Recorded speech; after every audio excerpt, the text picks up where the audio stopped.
Good afternoon. Good afternoon. Wow, it's been a long time since I've been live. I just want to say good afternoon. It is April the 6th, the first Monday in Q2. So with it being the first Monday in Q2, I said this is a perfect time to start something new for Q2. So when I say Q2, that means quarter two. Hey, my daughter, Rashonda, thank you for joining. When I say Q2, that means quarter two. And if you're in business, you understand the language of Q2. And if you're not in business, but you're thinking about being in business, it's so important for you to understand the language, because every genre have a language and every business has a language. So I'm just trying to get this camera together so you can see me. Every genre has a language. Every business has a language. So if you're thinking about getting in business or you're thinking about getting a nonprofit organization, I just want to introduce myself for you all who don't know me. So if you know me, you may know me as Teresa, you may know me as Super T, you may know me as Prophet T, but today I'm coming here and the name of this segment, and I plan to do it, hey Chunky, I plan to do this segment for 52 weeks. For 52 weeks, and then there'll be a next. I'm always planning, I'm always thinking as a prophetic strategist. So the name of this segment is Monday Marketplace Mantle. Monday Marketplace Mantle. And it's a prophetic strategies for leaders. So when I come on here on Monday, I'm going to be speaking to the marketplace. And if you're in the marketplace is your mantle. So Monday Marketplace Mantle is a prophetic strategy for leaders. So every Monday, around 12:30, I'm going to come on and do Monday Marketplace Mantle. Ideally for 15, maybe 30 minutes. It just depends on how much information I am going to be sharing with you guys. So please like and share. Tell your friends about it. Teresa McCurry is on Monday Marketplace Mantle every Monday at 12:30. Hopefully during your lunch break you can tune in. But if not, I get it. Watch the replay. So welcome to Marketplace Mantles. If you all know, this space is for practical insight for leaders, practical insight for people that are in the marketplace, practical insight for nonprofit organizations, and even ministry. So in your ministry, you can use this information that I'm going to be sharing too. So if you're an entrepreneur, a leader, a marketplace prophet, you are in the right place. Go ahead and like and share this broadcast, and then we will get started here shortly. So what I plan to do, I plan to come on every Monday at 12:30. I plan to share a Bible scripture with you. We're going to break down that Bible scripture and see how we can apply it to our lives, to our ministry, to our marketplace, to our nonprofit organization. And then I'm going to do whatever God says. If he gives me a word to share prophetically with you guys as you're tuning in, I'm going to share those prophetic words. And then we'll close out and I'll see you guys next week. How does that sound? So with that being said, I always like to do like a little 3-minute grace period to give people an opportunity to come on, even though this is a pop-up today, but I made up my mind. I'm going to be here every Monday at 12:30. So every Monday at 12:30 Eastern Standard Time, because I have people on the West Coast and it's like 9 o'clock for you guys. And then I have people in Africa that is like 6 o'clock in the evening with you guys. So for all of my international friends, just see what time 12:30 Eastern Standard Time is. And that's the time that you can expect me to be on, 12:30 Eastern Standard Time. So I'm just going to dive right in and give you the topic for today. So the day we're talking about write the vision and define what it is that you're building. So before you get started with anything, you have a dream, you have an idea, you have a thought. The Bible tells us to write the vision and make it plain. So before we get started with it, you have this thought, this ideal, and you're communicating it. You want to start to write the vision and make it plain. So this is the Bible verse. The Bible verse comes out of Habakkuk.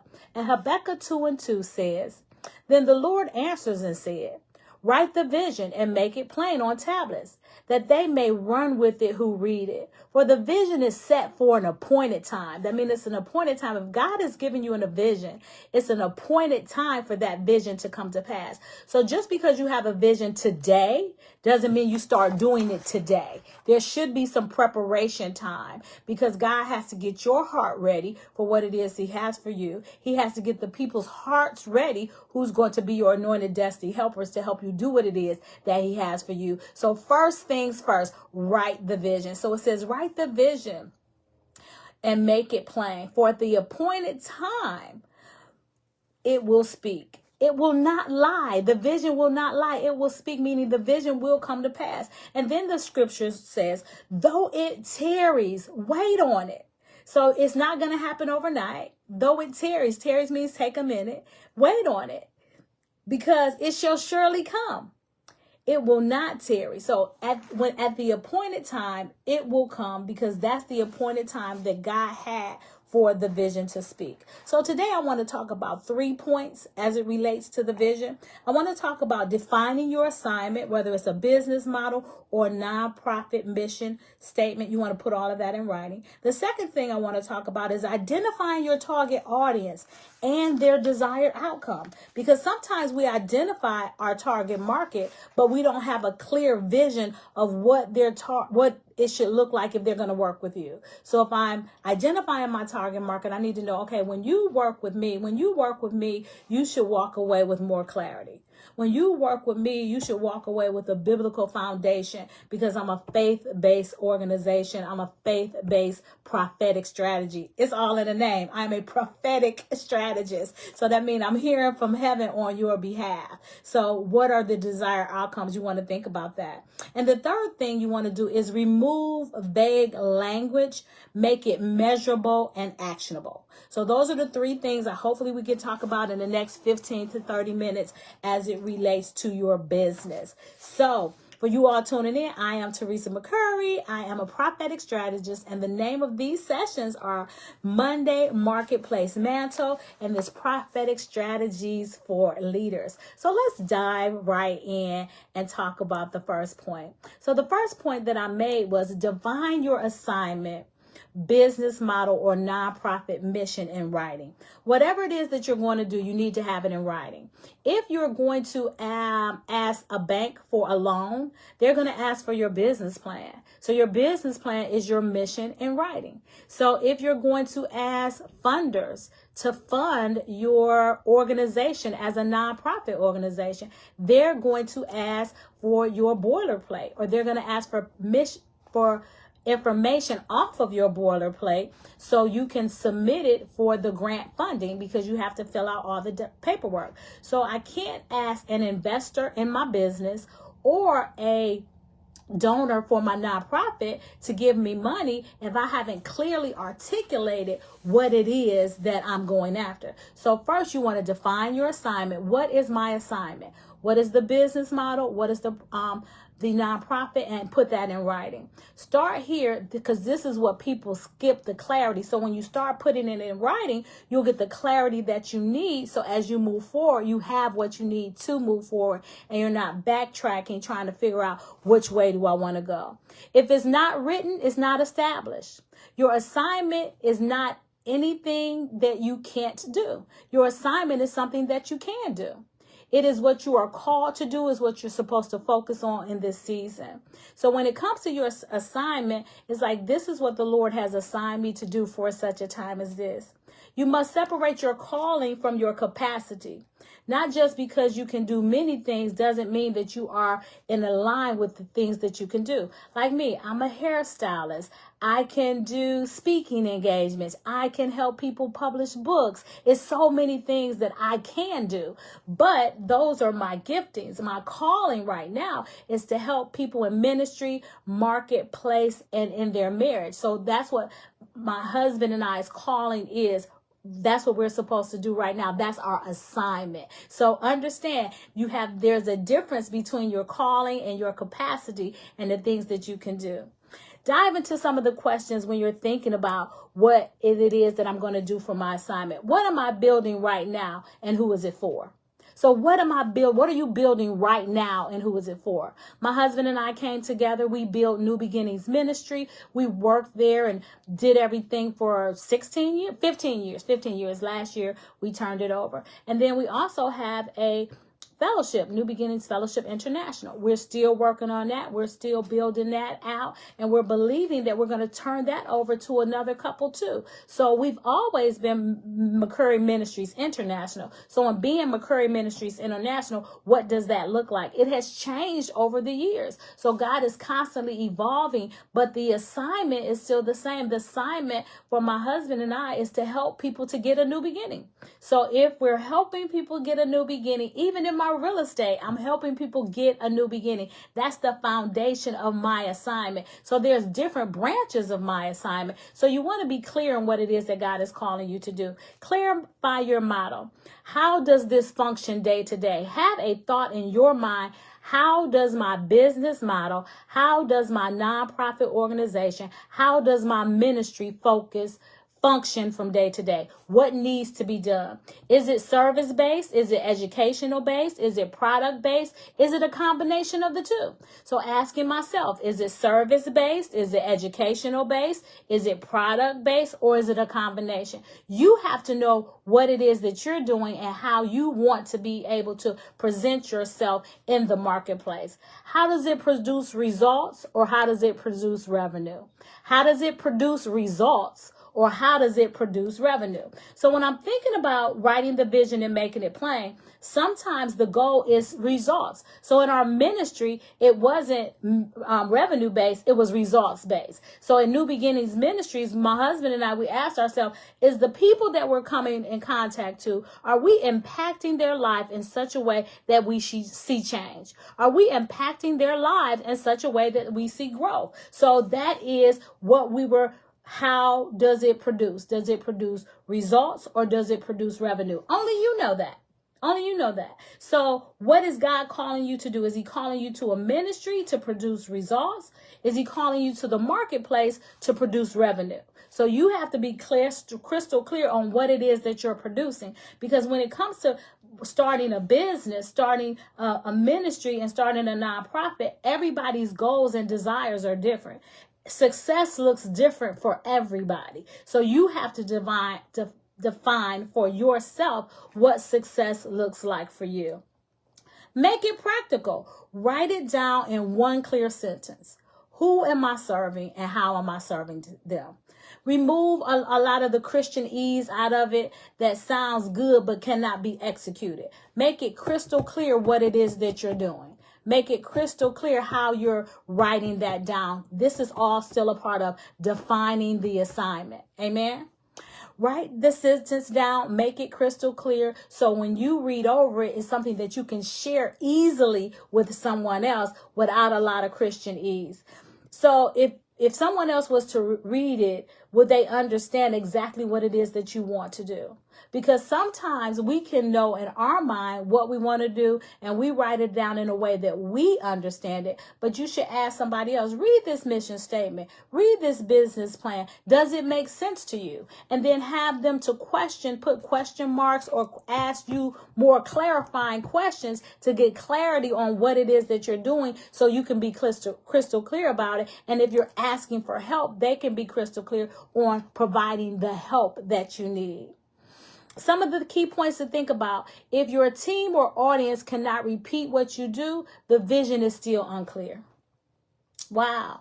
If your team or the audience that you're going after cannot repeat what it is that you do, then your vision is unclear. So we want to make sure it's clear. What is it that you are doing? What is it that God has called you to? Define your assignment, your business model, or your nonprofit mission in writing. So that's step number 1. Step number 2, identify your target audience and the desired outcome. So as I identify my target audience, who is this for? Because a lot of times people say, I want to do something for everybody. That's too broad. They call it an avatar, or they call it a niche. You want to have an avatar, somebody that you're going after, and this ministry, this business, this nonprofit is for that. I'm going to give you an example from me. I've been in the beauty industry for over 45 years. I know I don't even look 45 years old. But anyway, I've been doing hair since I was like 10. So I've been in the beauty industry for over 45 years. And once I finished cosmetology school, I went through some business classes, and they were saying, you want to identify your target audience and the desired outcomes. So I was like, well, who's going to be my target audience? And I prayed about it.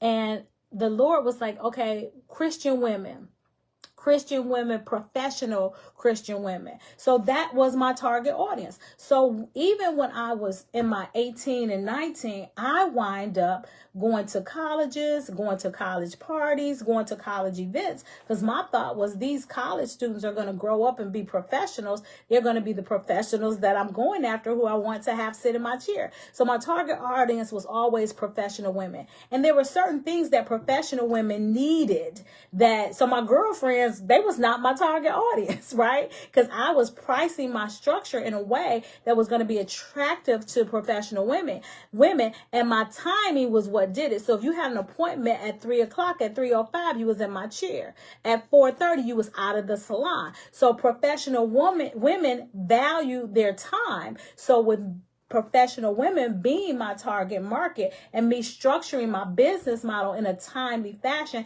and only servicing one guest at a time, because a lot of times you can go to salons and they will have several people waiting. You weren't going to wait with Teresa. When it was your time to get in the chair, you were going to get in the chair. And that was a marketing tool. That was a selling point. And that was me identifying my target market to know what it is that they wanted.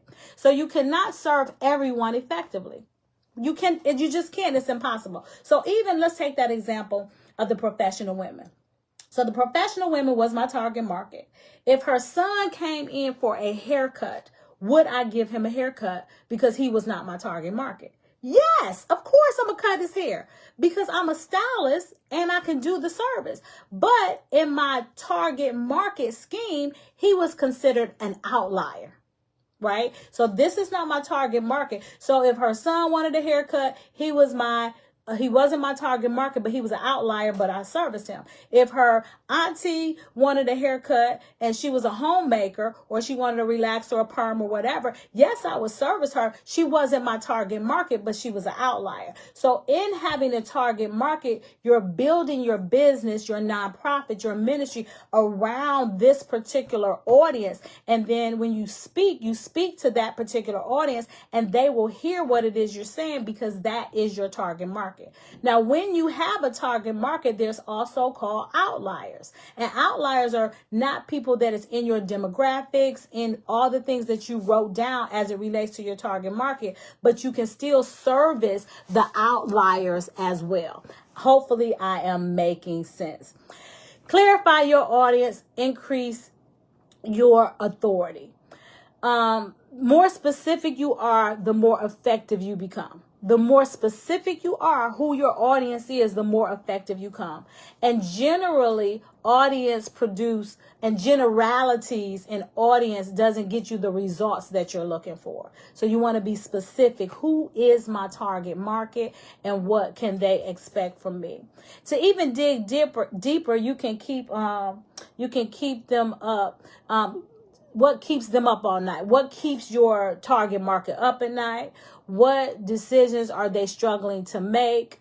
What is the risk if they do nothing? So these are some of the questions that you can ask as it relates to your target market. Here are some of the questions that you can ask as it relates to your target market.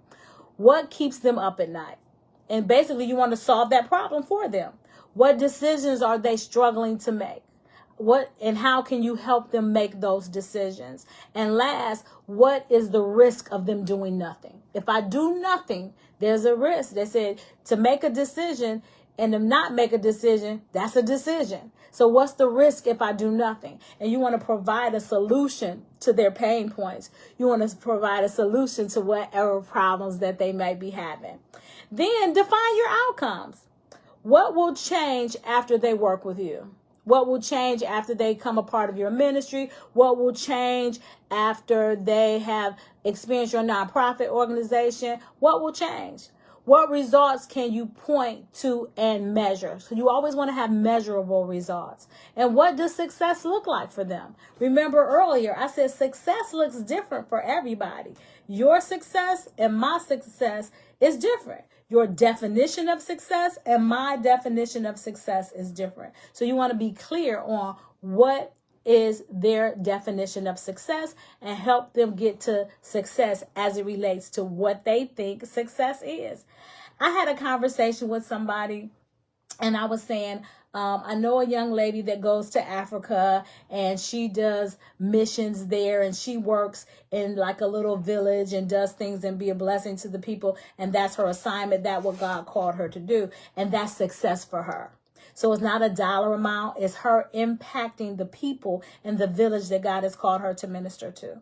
Or somebody else's success could be having $1 million ideal, having $1 million company, becoming a kingdom financier to be able to be a blessing to other ministries, other nonprofit organizations, and other people. That's success. So success is relative. So success is not blanket. And I think sometimes people in today's society think success is only money. Money is a part of it, right? Because if I'm not having a joyful life, am I really successful? If I'm not enjoying where I am and what I'm doing, am I really successful? If I don't have good health and can't do the things that I desire to do, am I successful? And a shameless plug for my husband, if you're interested in health issues, join my husband every Thursday around 10 o'clock for Apostles Corner of Health. So he speaks about health and staying healthy and being healthy and treating our body as a holy temple. So even just health is successful, because if I'm sick and I can't do the things that I would want to do, am I having a successful life? So success is not just money. It's a relationship. It's so many things that you can define success off of. Make it measurable. So after you define your outcome, we said, what does success look like for them? And that's only they can answer that. Your audience, who it is that you're impacting, who God called you to. You can't define success for somebody else. You know, you can't look at somebody else's relationship and say, oh, I don't know how they getting along, because that's for them. It's for them. It's not for you. So you got to know what's yours and what's theirs, and then be cool with it, because what I will put up with and tolerate, somebody else might not. And then sometimes as you grow older, what you used to tolerate when you was younger, in your older age, you like, nah, we not doing that. We not doing that. So let me stay focused on this. Make it measurable, not just help families. So what does that look like? What do you mean I want to help families? I just want to help. I just want to be a blessing. What does that mean? Define it. So make it measurable. But help families sell within 30 days and transition with a clear plan. So for me, this is my example. I don't want to just help families as it relates to my real estate. I'm a senior real estate specialist.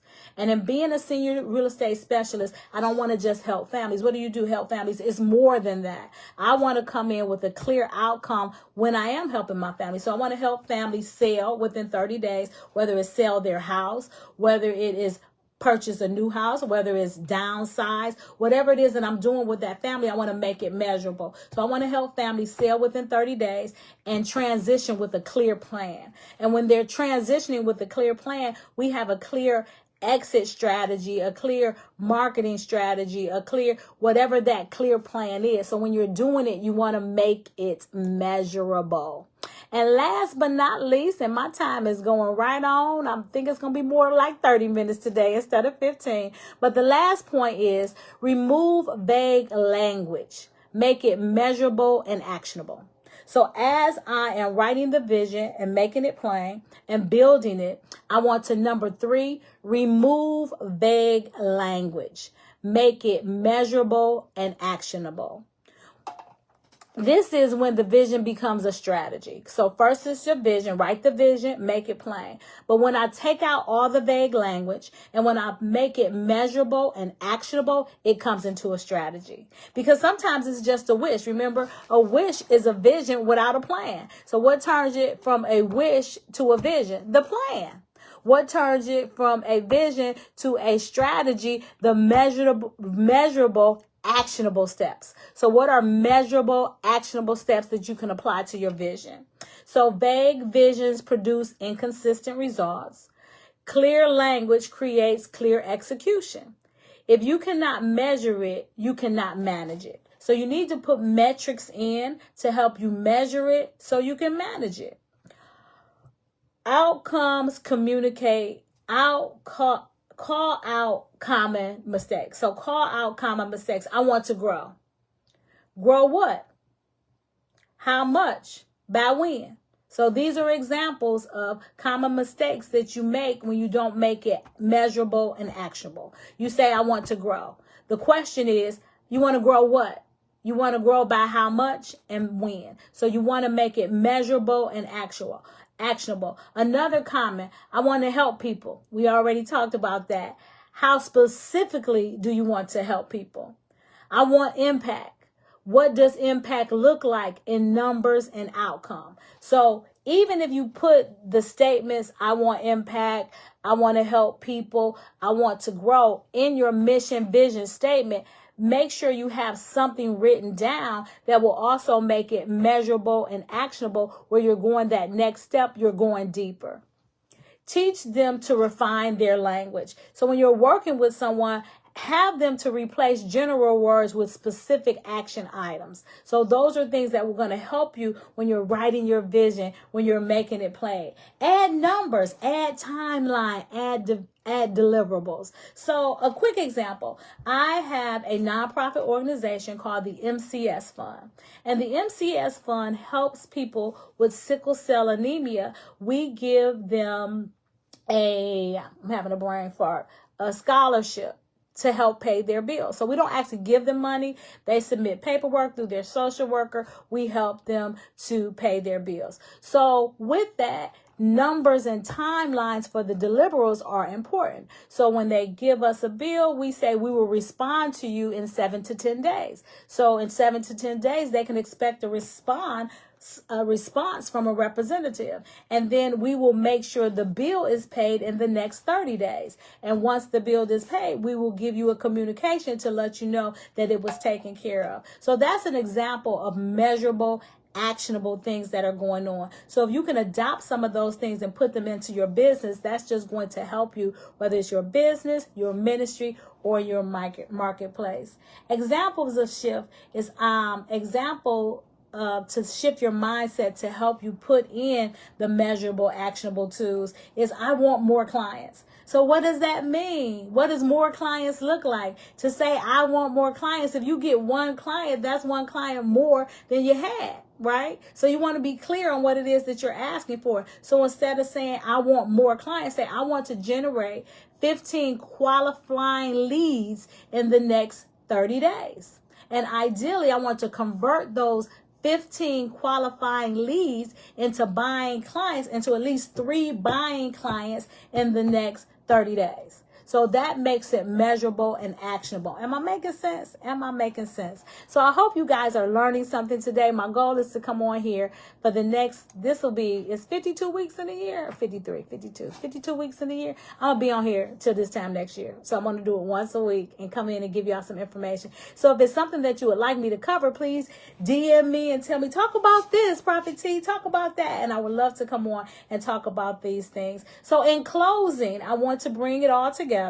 I want you to write the vision and make it clear so you can build it. I want you to make it measurable so it can grow. And I want you to communicate it to others so they can run with it. That's the simplest way of thinking about it. So when we go back to our foundational scriptures for today, that's the best thing that you can do. Write the vision, make it clear so people can build it, make it measurable so it can grow, communicate it well so others can run with it. Hope you had a informing time with me today in this 30 minutes. Again, I want to remind you, this is Monday, Marketplace Mantle, Prophetic Strategies for Leaders, and I'm your host, Teresa McCurry, and I look forward to seeing you all next week. Be blessed, but most of all, be inspired. Have a great day. Bye-bye.